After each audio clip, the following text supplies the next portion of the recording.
그리스도께서 우리를 위하여 저주를 받은 바 되사 율법의 저주에서 우리를 속량하셨으니 기록된 바 나무에 달린 자마다 저주 아래 있는 자라 하였습니다.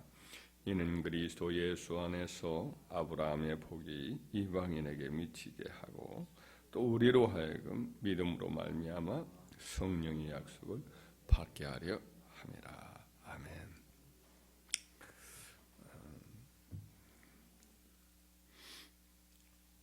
이제 3장 부분은 갈라디아 3장 부분은 이제 갈라디아 성도들 전체에게 주셨던 메시지처럼 이들이 이제 구약 율법을 따라 할례를 받으려고 하는 새로운 시도를 거짓 교사의 말을 듣고 하게 되니까 사도 바울이 그 소식을 듣고 편지를 써서 율법의 할례를 받으려고 하는 사람은 율법의 모든 행위를 다 지켜야 행해야 된다. 그것도 항상 모든 율법을 다 지키지 않으면 율법을 범한 자가 되고, 율법을 범한 자가 되면 율법 아래에 있기 때문에 율법의 저주 아래에 있게 된다.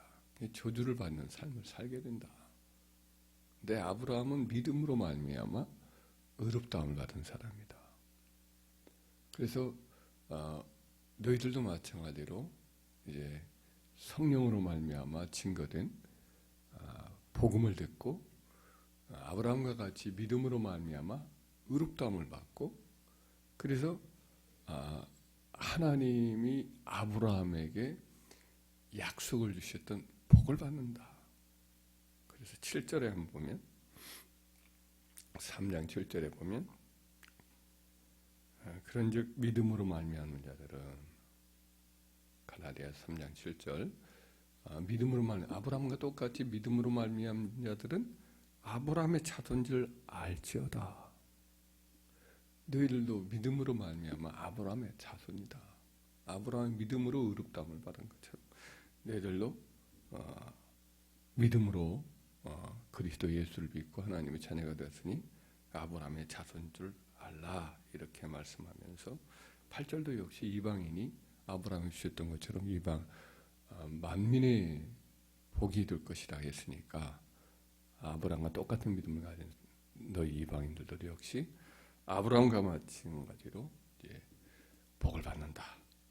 그래서 9절 한번 읽어볼까요? 시작. 그러므로 믿음으로 말미암은 자는 믿음이 있는 아브라함과 함께 복을 받느니라. 이런 말씀을 해요. 율법에 아까 말했던 율법 행위 아래 있는 사람 다 하나라도 보면 저주 아래 있는데 저주를 받는다. 이런 말씀 끝에 이제 왜 우리가 복을 받느냐, 왜 우리가 저주 아래 있지 않고 복을 받게 되느냐. 이제 예수님을 믿는 사람들이기 때문에 복을 받는데, 예수님이 믿으면 왜 복을 받느냐, 그것을 이제 증거하기를 예수님이 나무에 달려 십자가에 못 박혀 돌아가심으로 모든 저주를 담당하셨기 때문에, 저주를 예수님이 담당하셨기 때문에 우리는 저주를 안 받고, 그리고 아브라함의 복을 받고 성령의 복을 받는다. 이런 이제 결론을 내리는 거예요. 그러니까 저주와 축복 가운데 우리는 축복을 받게 되는데 저주는 없어지고, 그 이유는 예수님이 바로 십자가에 우리의 저주를 담당하셨기 때문에 이와 같은 일을 축복을 받는다. 이 결론을 여기서 내리고 있습니다. 성경에 이제 성경의 말씀이 이것이 갈라디아 3장에 주된 논지죠. 예수님이 이제 십자가에서 달려 돌아가셨어요. 근데 사실 이 말씀을 하시기 이전에 여러 번에 걸쳐 예수님이 특이한 방식으로 죽으실 것을 제자들이나 또 이제 여러 무리들 앞에서 말씀을 하시곤 합니다. 그것은 틀려서 죽는다는 이런 말을 자꾸 해요. 예를 들면 요한복음 3장 14절 15절의 말씀을 보면 모세가 광야에서 뱀을 튼 것 같이 인자도 들려야 하리니 이는 그를 믿는 자마다 영생을 얻게 하려 하십니다. 이런 말씀을 해요. 노뱀 사건을 알죠, 여러분? 이스라엘 그러니까요, 뱀이 와서 더글더글 막 달려와서 물었단 말이죠. 막 죽어간단 말이죠. 그때 이제 이스라엘 백성들이 불평을 멈추고 모세에게 와서 막 사정을 하고 울고불고 하니까 이제 모세가 하나님께 물었더니 하나님이 노소로 뱀을 만들어서 장대에 매달아 달라. 그걸 보는 자마다 살리라 이렇게 말씀을 했단 말이죠. 그래서 그 말씀대로 했더니 뭐 설령 그것을 보면 뭐 살리요 했어요. 그런데 보는 자마다 다 낫는 거예요. 많이 죽기도 했지만 이미, 그러나 보는 자마다 나아서 다 회복이 되는 기적이 일어났단 말이죠. 그것을 예수님이 인용을 하는 거예요. 인자도 모세가 노뱀을 광야에서 든 것 같이 들려야 하리니, 그러면 그를 믿는 자마다 영생을 얻게 하기 위함이다. 이 말씀을 하시죠. 한 번 하신 말씀이 아니라 또 여러 번 말씀을 해요. 예수께서 이르시되 너희가 인자가 든 후에 내가 그인 줄 알고, 내가 하나님인 줄 알고, 내가 그이다. I am he. 이 말은 야훼 여호와 하나님이다 이런 뜻이거든요. 내가 든 후에 내가 하나님인 줄 알고, 내가 스스로 아무것도 하지 아니하고 오직 아버지께서 가르친 대로 이런 것을 말하는 줄도 알리라. 이런 말씀. 인자가 든 후에 내가 하나님인 줄 너희가 알게 될 것이다. 내가 그인 줄 알게 될 것이다. 이제 또 한 번 기록되어 있는 이제 이 세상에 대한 심판이 이르렀으니 이 세상 임금이 쫓겨나리라. 내가 땅에서 들리며 모든 사람을 내게 이끌겠노라 하시니, 이렇게 말씀하시면 자기가 어떠한 죽음으로 죽으실 것을 보이십니다. 어떠한 죽음에 대한 얘기를 하는 거예요. 들린다는 거예요. 즉 들려서 죽는다는 뜻이죠.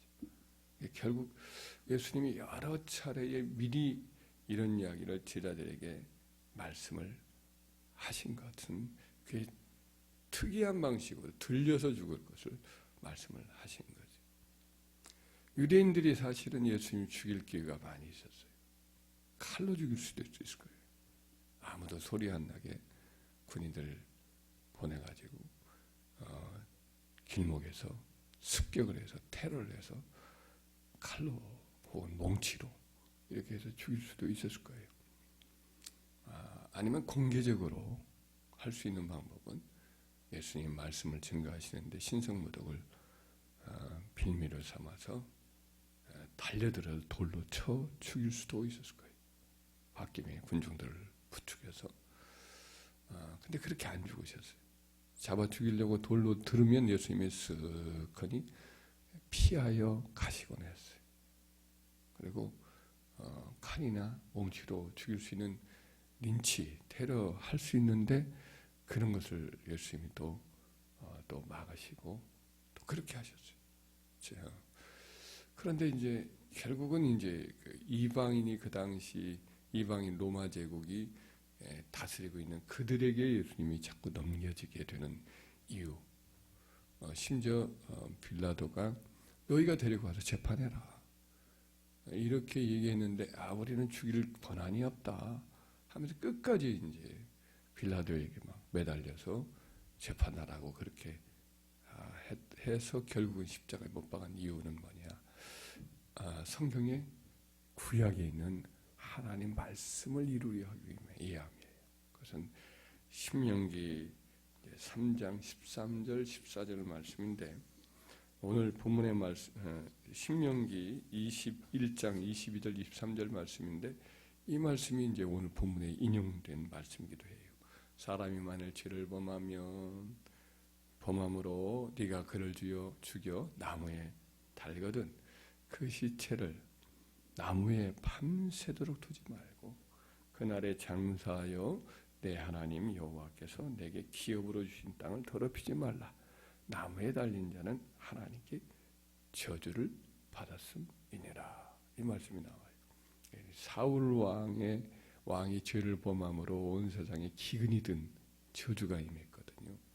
3년이나 막 계속해서 영겁 후 저주가 됐는데, 알고 봤더니 사울 왕이 하나님에 대한 맹세를 어기고 여호수아가 했던 맹세를 어기고 기브온 사람들을 학대를 하고 까닭없이 죽였단 말이죠. 기분 사람의 원한이 하나님 하늘에 상달되어서 하나님이 이제 기근을 다윗 시대 때 내린 거예요. 이게 사울 왕이 아마 그것은 집권 중반기 정도에 그 일을 했을 거란 말이에요. 원래 기브아 사람인데 기브오나 가까운 고향 사람이에요. 공연히 이제 그 사람들이 이방 사람이니까 그 사람들을 원래 가나안 잔존 세력이죠. 하나님 앞에 이스라엘 백성이 거짓 항복을 해가지고 죽이지 않고 그들을 이제 종으로 성전에 물 깃고 나무 패는 사람으로 이렇게 남겨놓는데 그들을 까닭없이 죽이니까 그들이 하나님께 호소한 거죠. 우리도 하나님께 돌아왔는데 하나님 저렇게 우리를 까닭없이 죽입니다. 사울 왕가의 사람들의 이 원한을 풀어달라고 하니까 나중에 이렇게 다윗 때에 기근이 든 거예요. 그 일로 이제 하나님께 물었더니 알려주니까 그 사람들이 하는 말이 사울 왕의 피가 있는 핏줄을 하나님 앞에서 우리가 달아 매기를 원합니다.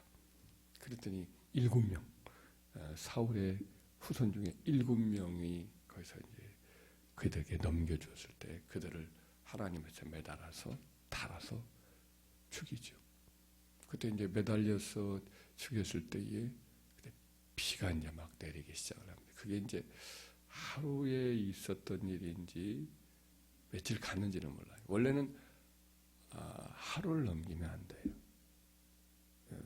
죽은 지 죽지 않아서 며칠을 넘겼는지 그랬는데 정확하게 날짜는 나오지 않지만 일단 비가 내립니다. 즉시로 비가 내리고 그리고 해서 이제 그 저주가 풀리는 사건이 일어납니다. 그래서 나무에 달아 죽이는 일도 아주 간혹 있었어요. 간혹 이렇게. 근데 구약이 거의 다른 예는 거의 없거든요. 그때 그 예만 있어요. 근데 그 일을 왜 죽이느냐? 왜 그런 일을? 그들은 저주를 받은 거예요. 아버지 하라크의 아버지가 되고 손자가 되기도 하고 그렇게 해서 달려서 죽었어요. 그래서 이와 같은 일들로 인해서 결국에는 저주를 담당하는 저주 아래 이제 죽은 자가 됐는데 예수님은 죄가 전혀 없는 분이라 전혀 없는 그분이 나무에 달려서 죽게 되는 것은 바로 이 모든 사람의 아담 이래로부터 나타난 죄로 말미암은 저주를 예수님이 담당하시기 위해서 십자가에 매달려 죽으신 다른 길이 없이 나무에 달려서 죽어야 그 저주를 담당하기 때문에 예수님이 거기서 십자가에 매달려 돌아가시는 것으로 하나님도 섭리적으로 그렇게 다른 방법이 많이 있었지만 나무에 달려서 하늘과 땅 사이에 들려서 죽게 만드는 이런 죽음의 방식을 선택하신 줄 믿습니다. 그래서 아담 이래로 그 죄로 인해서 세상에는 모든 저주가 끊임없이 일어나거든요. 전쟁도 저주요, 전염병도 저주요, 일본의 자연재앙, 기근, 지진도 저주요, 수많은 자살, 우리나라에 일어나는 자살도 저주요, 세계 제1위인 이런 자살률도 저주요. 우리 어렸을 때부터 다 이렇게 보면 많은 형들이나 이런 사람도 나쁜 짓을 저질러주고 어린 아이들에게 시키고 막 이런 일들을 한단 말이죠. 이런 것도 다 저주, 죄 이런 일들이 세상에 끊임없이 이렇게 역사를 해서 피하지 못하고 다 그 저주 아래 끌려가는 인생이 된단 말이죠. 근데 예수님이 십자가에 매달려 그와 같이 대신 모든 저주를 짊어지심으로 그런 저주가 법적으로 풀리는 거예요. 아직은 남아있어요. 그러나 그 저주를 예수님이 이 땅에서 십자가에 달려 돌아가시기 전부터도 가는 곳마다 그 저주를 풀잖아요. 귀신을 낸 자를 내어쫓고 병열을 나를 고치고 죄를 사해 주시고 이런 풍랑으로 죽어갈 것을 잠잠케 하고 끊임없이 이런 일을 하시죠. 저주를 계속 예수님이 씻어내는 일을 하시죠. 그리고는 궁극적으로는 모든 저주를 아담 이래로 모든 저주를 법적으로 성량하시기 위해서 예수님이 죽으신 거예요. 나무에 달려서. 그리고는 예수 믿고 나는 믿는 모든 사람들이 이제 저주와 맞설 수 있는 권한을 갖게 된 거죠.